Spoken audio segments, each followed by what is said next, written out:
I'm Heather Cole, LVT, and I am applying for the faculty position of veterinary technology. Today I'm going to be showing you some canine restraint methods common to veterinary medicine.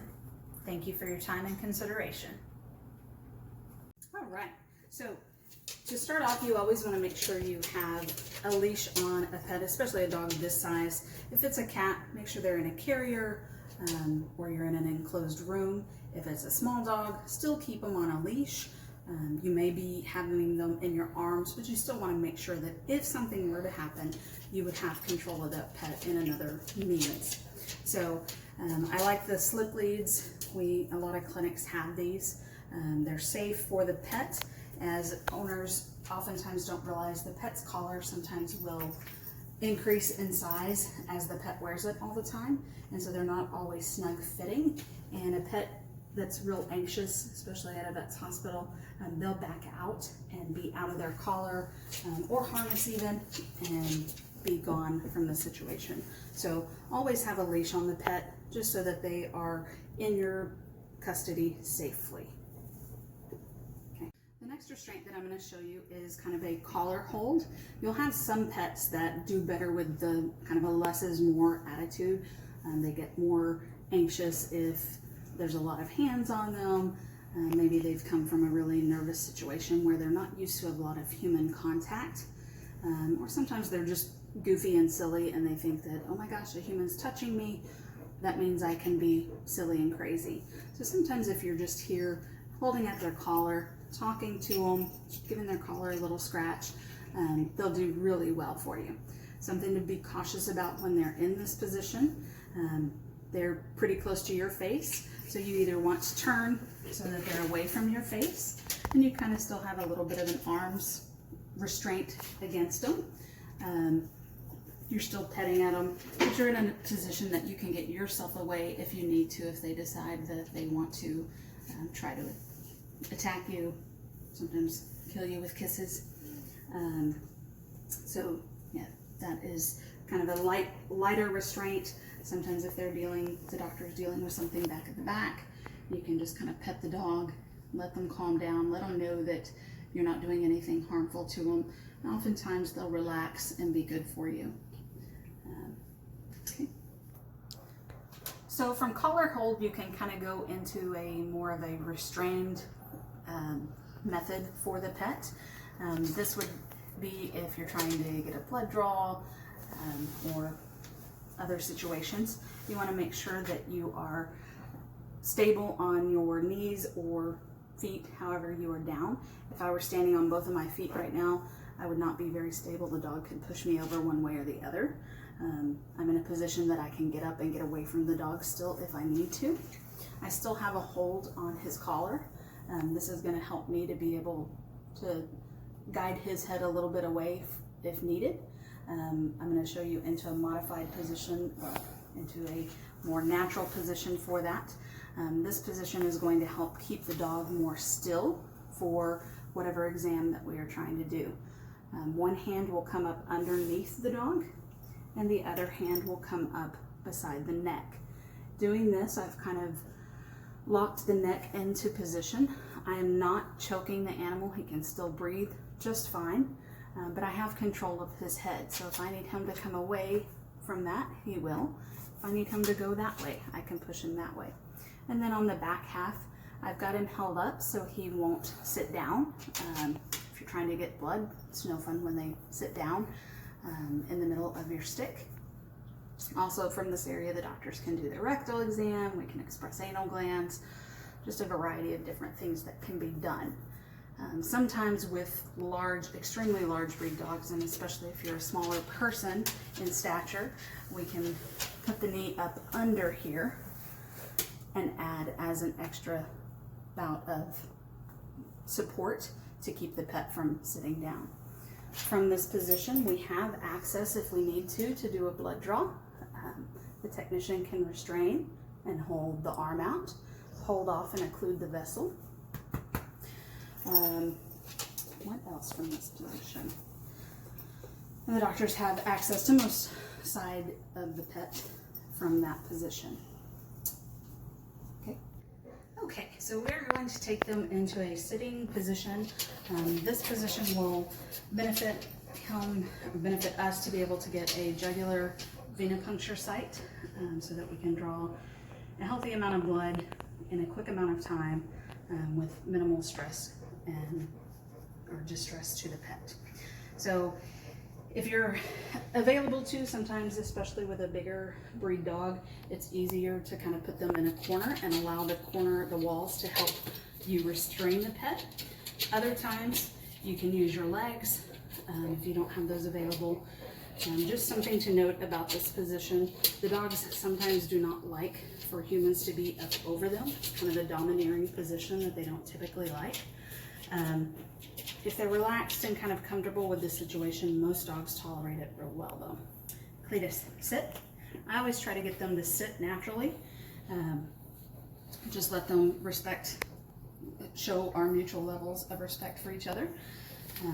Cletus isn't the best at sitting naturally, so I always have to help him.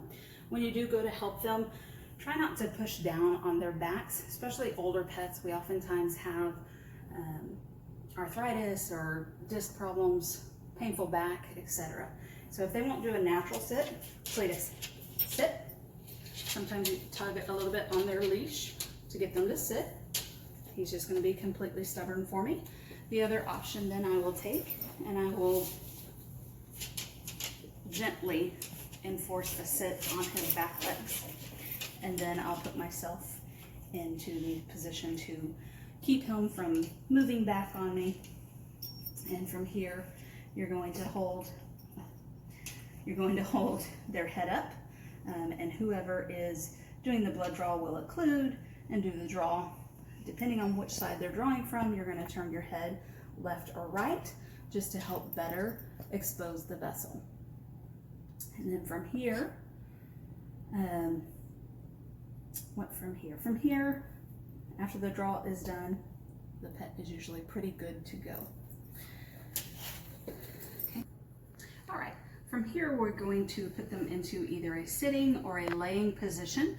This is going to be optimal if we're trying to get a cephalic vein stick, put a catheter in, something with one of their front legs. This will allow us to have control of the pet for those.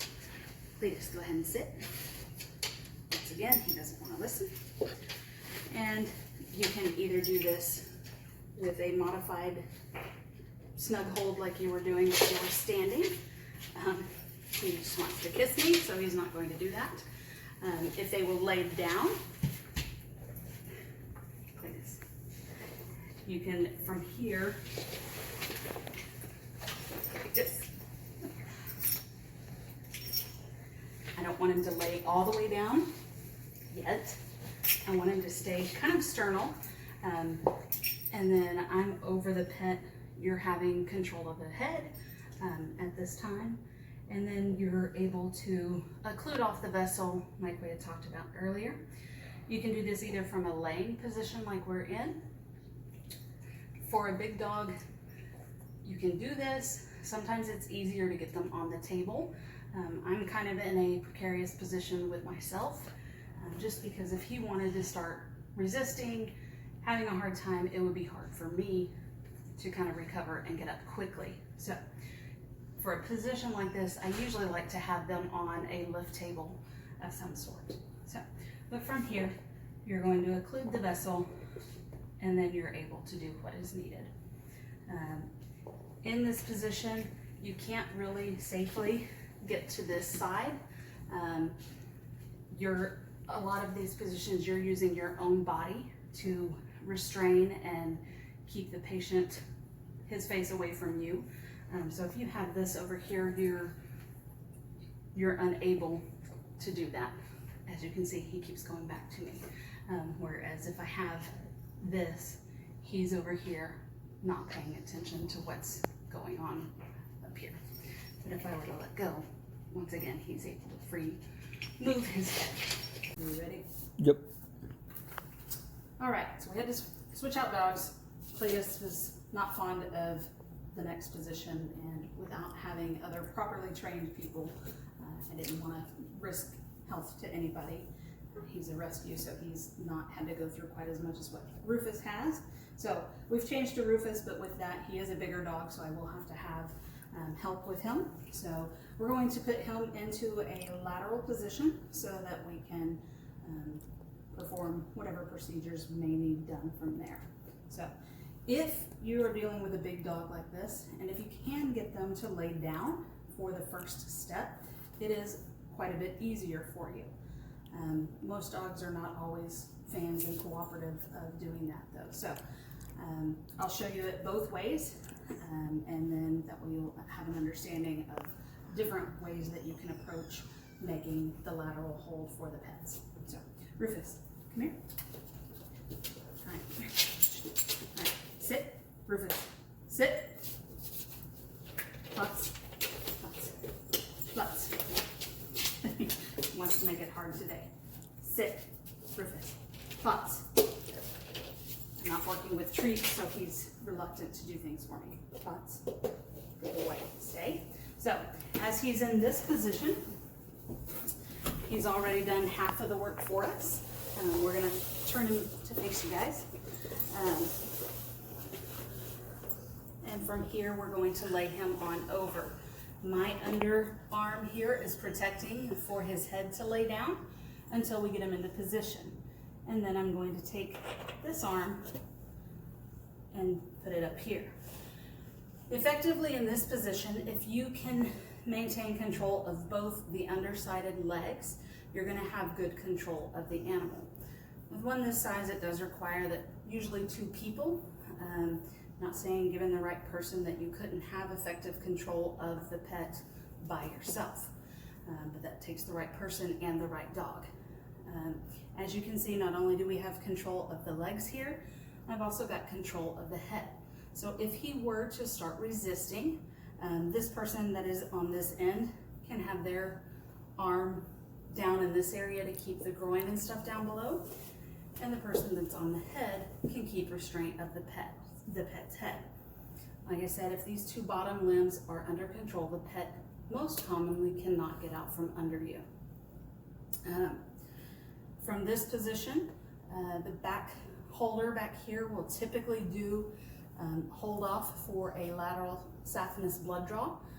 So they will hold the limb there so that the person that is doing the drawing can draw the blood, or if we have to do wounds cleanup, etc. All right, we're gonna let him up, and then we're going to show you guys putting them, if they're not laying down for the first step. So let's go ahead and let you up, Rufus. So, sorry, don't turn on you. So, we're gonna get him away from walls if we can. Rufus, your turn. Okay, so in a position like this, if they're small enough or a smaller dog, usually you can reach under, kind of grab both of those back, I guess what will be the undersided legs, and kind of gently roll out into that position. Once again, because he's a little bit bigger, he requires both of us. I'm still going to maintain control of his head here. You never know once you start doing these things, what's going to set them off, what's going to make them nervous, what positions they've been in the past that have not been good for them for things like this. So, you got your back leg, okay? I'm going to gently roll out. It's okay, Rufus. Rufus, it's okay. It's okay, buddy. And then roll in. No, don't do that. You know better. Okay, so go ahead and step away, Ty. I'm going to show control of him if you're single-handedly handling them. So as you can see, I've got his front controlled. Once again, I've got it where if he starts resisting, I can put a little bit of pressure here and not choking him. I'm not hurting him at all. He can still breathe. He's relaxed and will let us work. Same back here, I've got restraint so that he can't get up. The only challenge one-handed or one person holding like this is you don't have somebody to hold that back leg off. That's where you'll have to either call in a second person, or if the person is doing the blood draw, catheter placement can do that one-handed as well, which is sometimes a skill that you acquire over time. To let up from this position, you're always going to want to make sure you have the leash again. And then usually I just give them a little rub, let them realize, hey, you're out of that hold, and they can hop up. Come on, stop. There you go, good boy. Dealing with small dogs and cats are a little bit different. They all have different ways that you can hold them, ways that are less stress for them, so that they're not traumatized by what you're having to do with them, and so that the procedures can be done safely. So as you move forward with restraint, always, like I've said before, take into account what situation you're in, what the pet is behaving like, what the goal of the restraint is, or what procedure you're trying to do. So, once again, I thank you for your time and welcome any questions you may have.